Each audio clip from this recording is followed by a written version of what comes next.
So for today's video, nagluto po tayo ng lunch na spicy garlic chicken. Minarinate natin yung chicken ng 1 hour. Nilagyan ng kalamansi, paminta, and kunting toyo. Hindi ko na pinakita. Tapos, marinate na natin siya for 1 hour is greater than 30 minutes. Char. Tapos, after that, pernito mo ng konti. Tapos, nung nagkunting brown na siya, tinanggal mo. Tapos, nilagay mo na yung maraming garlic at saka isang pirasong sibuyas. Then, kunting ano lang. Naghang na naman ako. Butter, syempre. Tapos, ano ba tawag nito? My gosh, I forgot. Ito, yan, oh.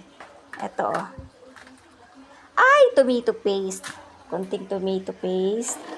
Tapos, depende sa manok, depende sa manok kung ilang piraso yung manok nyo. So, kung konting butter lang o kalahating butter o 1/4 na butter. Tapos, yung ganyan na siya.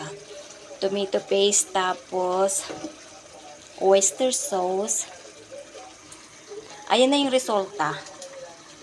At syempre, dahil kami ay pamilyang mukhang tuyo, kailangan namin ng medyo nagmamantika. Luto na siya actually. Pwede na to. Yan. So, dahil hindi mahihilig sa maanghang yung aking mga jonakis, isang sili lang ang ilalagay natin. Kaya hindi siya matawag na spicy garlic chicken. Matatawag siyang half spicy garlic chicken. Yan, luto na. Tikman natin. Sarap. Lasang garlic. And lasang chicken. That's all.